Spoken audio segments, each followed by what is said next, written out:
រដ្ឋបាលខេត្តស្ទឹងត្រែងរៀបចំសន្និបាតបូកសរុបលទ្ធផលការងារឆ្នាំ2025និងទិសដៅការងារឆ្នាំ2026ការប្រើប្រាស់គ្រឿងញៀនគឺបំផ្លាញជីវិតខ្លួនឯងក្រុមគ្រួសារនិងសង្គមជាតិនៅព្រឹកថ្ងៃទី30ខែធ្នូឆ្នាំ2025រដ្ឋបាលខេត្តស្ទឹងត្រែងបានរៀបចំពិធីបើកសន្និបាតបូកសរុបលទ្ធផលការងារឆ្នាំ2025និងលើកទិសដៅការងារឆ្នាំ2026ដែលបានប្រព្រឹត្តទៅរយៈពេល2ថ្ងៃគឺនៅថ្ងៃទី30និង31ខែធ្នូឆ្នាំ2025ក្រោមវត្តមានដល់ខ្ពង់ខ្ពស់ឯកឧត្តមសសុពុត្រាអភិបាលនៃគណៈអភិបាលខេត្តស្ទឹងត្រែងឯកឧត្តមឈៀងឡាក់ប្រធានក្រុមប្រឹក្សាខេត្តឯកឧត្តមសសុពុត្រាអភិបាលនៃគណៈអភិបាលខេត្តស្ទឹងត្រែងបានថ្លែងថាគោលបំណងនៃសន្និបាតដើម្បីរួមគ្នាពិនិត្យវាយតម្លៃសភាពការរួមសមិទ្ធផលសម្រេចបានបញ្ហាប្រឈមក្នុងការដឹកនាំផែនការសកម្មភាពការងារឆ្នាំ2025និងទទួលរកធាតុចូលជាគន្លឹះតាមរយៈខ្លឹមសារនៃវិបស្សនាជាមូលដ្ឋានដាក់ចេញជាទិសដៅការងារជាអត្តភាពសម្រាប់ការងារឆ្នាំ2026នាឱកាសដដែលឯកឧត្តមអភិបាលខេត្តបានសម្ដែងការកោតសរសើរចំពោះថ្នាក់ដឹកនាំអាជ្ញាធរមូលដ្ឋាននិងដៃគូអភិវឌ្ឍន៍វិស័យឯកជននៅក្នុងឆ្នាំ2025គឺបានរួបរวมគ្នាខិតខំប្រឹងប្រែងយកអស់ប្រាជ្ញាស្មារតីធ្វើឲ្យសម្រេចបាននៅសមិទ្ធផលជាច្រើនលើគ្រប់វិស័យដែលបានឆ្លុះបញ្ចាំងអំពីការដឹកនាំអភិវឌ្ឍទាំងហេដ្ឋារចនាសម្ព័ន្ធរូបវន្តនិងអរូបវន្តក្នុងដែនសមត្ថកិច្ចរបស់ខ្លួន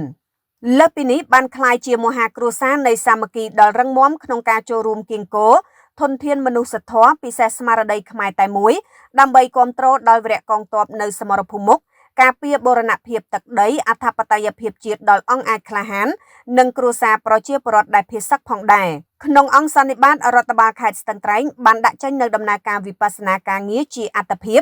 ការវិភាគពិចារណាឲ្យឃើញច្បាស់អំពីវិធានគោលគំនិតការអនុវត្តផែនការនិងដំណោះស្រាយតាមវិស័យនីមួយៗចំនួន15ប្រធានបទក្នុងនោះគឺផ្ដោតទៅលើការងារសន្តិសុខសណ្ដាប់ធ្នាប់សាធារណៈរបៀបរៀបរយនិងសុវត្ថិភាពសង្គមភូមិសាស្ត្រខេត្តគ្មានអំពើអនាចារគ្មានការជួញដូរមនុស្សពិសេសស្ត្រីនិងកុមារនិងគ្មានអំពើហិង្សាក្នុងគ្រួសារ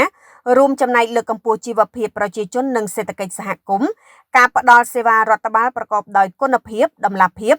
និងទទួលបានជំនឿទុកចិត្តនីតិវិធីនិងយុទ្ធវិធីដើម្បីដោះស្រាយវិវាទដីធ្លីក្រៅប្រព័ន្ធតុលាការនៅមូលដ្ឋានប្រកបដោយគុណភាពនិងប្រសិទ្ធភាពផ្ដល់សេវាសុខភាពសាធារណៈប្រកបដោយគុណភាពប្រសិទ្ធភាពនិងស័ក្តិសិទ្ធិភាពអភិវឌ្ឍការងារអប់រំយុវជននិងកីឡាក្នុងការឆ្ពោះទៅកសាងធនធានមនុស្សនៅទីប្រជុំជននិងក្នុងមូលដ្ឋានជនបទជំរុញល្បឿននៃការបណ្ដុះបណ្ដាលជំនាញវិជ្ជាជីវៈការបង្កើតមុខរបរនិងការងារការលើកកម្ពស់ទីប្រជុំជនក្រុងស្រុកនិងឃុំសង្កាត់ឲ្យមានអនាម័យ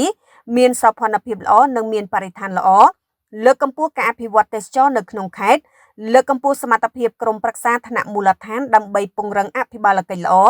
និងការផ្ដល់សេវាដោយថ្នាក់មូលដ្ឋានលើកកម្ពស់ការចូលរួមអនុវត្តគម្រោងរបស់ដៃគូអភិវឌ្ឍក្នុងខេត្តនិងលើកកម្ពស់ប្រសិទ្ធភាពនៃការប្រតិបត្តិការងារនិងរចនាសម្ព័ន្ធរដ្ឋបាលមូលដ្ឋានថ្នាក់ស្រុកលើកកម្ពស់ប្រសិទ្ធភាពគណនេយ្យភាពនិងការទទួលខុសត្រូវក្នុងការអនុវត្តគម្រោងមូលនិធិឃុំសង្កាត់និងយុទ្ធសាស្ត្រជាគន្លឹះក្នុងការពង្រឹងប្រសិទ្ធភាពនៃការអនុវត្តតួនាទីភារកិច្ចរបស់ក្រមការងាររាជរដ្ឋាភិបាលចុះមូលដ្ឋានខេត្តក្រុងស្រុកឃុំសង្កាត់និងភូមិ